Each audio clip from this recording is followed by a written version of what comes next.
Lou, we're just at the what they might call the fag end of autumn, but you and I are both quite interested in the idea of making good use of autumn leaves. Tell us what we can do with all of our excess autumn leaves. Yes, well, again, this is a feature of the Highlands that we are so lucky with our deciduous trees. They all Lucky. Well, when it comes to leaf mold, yes. Right. Because leaf mold, the leaves of the deciduous trees, the maples and the oaks and the poplars, these trees have leaves that are, compared with our normal gum leaf, extremely soft. Mm. And so they will break down into soil very, very much quicker than, say, a gum leaf will, which is, as you know, Yeah, they just hang around on tough. the top of the soil. Yeah. That's right. So we have that advantage that we have an opportunity to produce actually an absolute top quality soil conditioner through breaking up our leaves and then piling them up. There is a downside. The downside is it takes a long time to make a beautiful, beautiful compost. Longer than ordinary compost. And you keep them separate from the compost. And it's best if you have them in a shady spot and a moist spot. And they will just sit there and rot down. Keep them wet if you go through a really dry period. Wet them or toss them around so that the wetter ones underneath come to the top. But 2 or 3 years later, that heap will look like the finest, most beautiful, best structured soil you could ever wish for. Better than compost. Better than compost. Better than compost because it's so fine. And people use it in seedling mixed. So that has to be a very sort of fine kind of soil.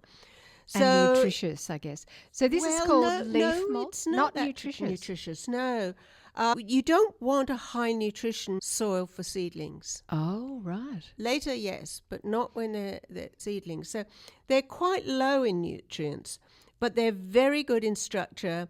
They're very good at water retention. They keep a beautiful, amount of water. You don't have to keep watering like crazy. And they provide a lot of soil life. This is, when you say we're talking about something called leaf mold. It's now leaf mold, right? Once it's broken down, it's yes, then and of leaf course mold. It's been broken down. Interestingly, there's a difference between compost and leaf mold. That's why you should keep them separate if possible. I mean, if you can't be bothered, or you haven't got room to have piles and piles of stuff, which I quite understand. I'm a bit in that camp. You can put your leaves into the compost, and they will compost down nicely.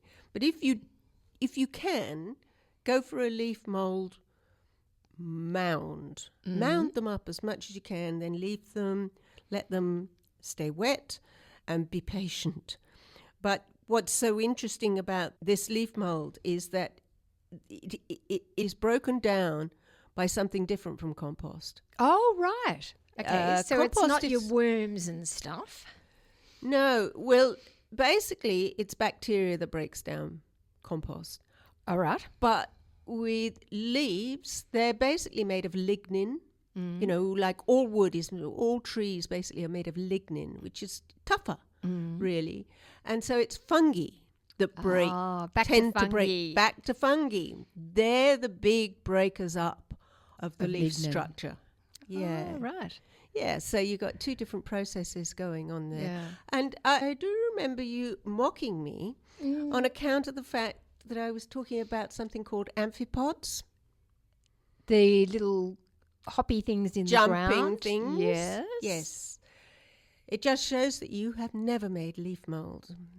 If you lift up the bottom of the leaf mold where it's all moist and wet, you'll find them. You will find the amphipods, or perhaps I should call them landhoppers. Right. And they just spring up. They're laterally compressed. They look like tiny shrimps, but they're so small that you'd have to get them really under a microscope to have a look at them, or at least a good hand lens. Yeah. And they jump like springtails. Right. And they jump and jump. And when you lift the mold, there's all these things jump up. Oh, okay. So they're just one of the other things that's breaking down that leaf mold. Right. Yeah. So I have done it. Maybe I have not looked sufficiently meticulously underneath. But the way that I've made it this year is that I've just created a circle, a ring, with wire. Oh, Lou's showing me an illustration of an amphipod. I've created a ring with wire, and I'm just chucking my autumn leaves into that ring, and I will be turning it over from time to time. That is good way to do it. Put it in, some people talk about putting it in a plastic bag and digging holes in the bottom of it, but I think that's pretty yucky, and you're left with a indisposable plastic bag. Yeah. Yeah.